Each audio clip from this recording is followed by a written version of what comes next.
Assalamualaikum warahmatullahi wabarakatuh. Halo semuanya, kembali lagi dengan aku Windy Astuti dengan NIM 11231630. Di video ini aku akan mereview tugas-tugas Applikom Statistik setelah UTS dari tugas 6 sampai tugas 9. Sama seperti sebelumnya, semua tugas ini aku dokumentasikan dalam bentuk video tutorial dan sudah aku masukkan di blog pribadiku. Nah, di sini ada tugas 6 yaitu uji non-parametrik. Pada tugas ini, aku mempelajari dan mempraktikkan berbagai uji non-parametrik. Yang pertama, aku menggunakan uji Kolmogorov-Smirnov untuk menguji normalitas data. Uji ini penting untuk menentukan apakah data bisa dianalisis menggunakan metode parametrik atau harus menggunakan metode non-parametrik.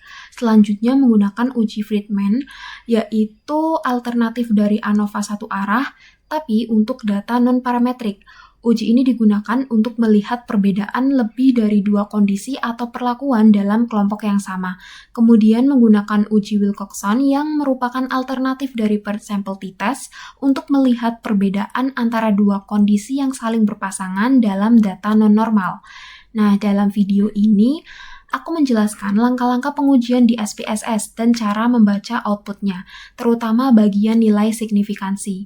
Di tugas ini sangat berguna untuk memahami bagaimana menganalisis data yang tidak memenuhi asumsi parametrik. Selanjutnya ada tugas 7. Di sini mengenai regresi sederhana. Pada tugas ini, aku menganalisis hubungan antara dua variabel menggunakan regresi sederhana. Di sini terdapat studi kasusnya adalah PT anak negeri dengan fokus pada pengaruh satu variabel independen terhadap variabel dependen.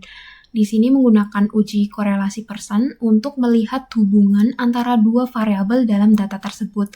Kemudian aku juga menjelaskan bagaimana membaca output SPSS, terutama nilai person correlation dan nilai signifikansinya untuk mengetahui apakah terdapat hubungan yang kuat dan signifikan antar variabel. Melalui tugas ini, aku belajar bagaimana menginterpretasikan hubungan antar variabel secara kuantitatif. Selanjutnya ada tugas 8, yaitu regresi berganda. Di tugas ke-8 ini, aku mengerjakan 2 soal tentang regresi berganda, di mana aku menganalisis pengaruh lebih dari satu variabel independen terhadap satu variabel dependen. Untuk setiap soal, aku mulai dengan menjelaskan statistik deskriptif dari data, kemudian untuk selanjutnya aku menggunakan uji korelasi antar variabel menggunakan korelasi person untuk mengetahui sejauh mana hubungan antar masing-masing variabel, apakah lemah, sedang, atau kuat. Selanjutnya masuk ke model summary yang menunjukkan seberapa besar kontribusi variabel independen dalam menjelaskan variabel dependen. Nah, di sini ditunjukkan dengan nilai R-square. Aku juga menjelaskan makna secara sederhana. Kemudian di bagian koefisien, aku menjelaskan nilai signifikansi untuk mengetahui variabel mana yang berpengaruh secara statistik. Dari bagian ini, aku menyusun persamaan regresi berganda berdasarkan hasil output SPSS. Nah, sebagai pelengkap, di sini aku juga menampilkan histogram yang digunakan untuk melihat distribusi residu dari model regresi.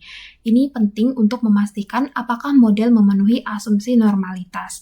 Dengan tugas ini, aku belajar bagaimana menyusun dan membaca hasil regresi berganda secara menyeluruh, sekaligus melatih pemahaman interpretatif terhadap hasil-hasil yang muncul di SPSS.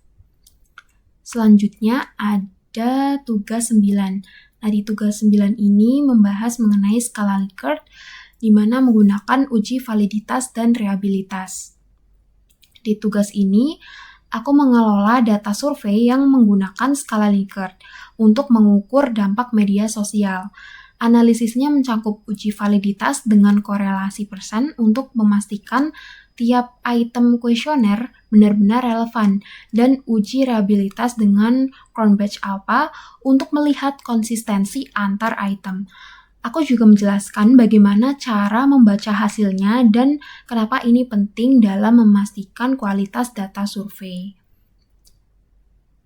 Nah, secara keseluruhan, tugas-tugas Applikom Statistik setelah UTS ini semakin memperdalam pemahaman tentang analisis data, baik yang sifatnya parametrik maupun non-parametrik.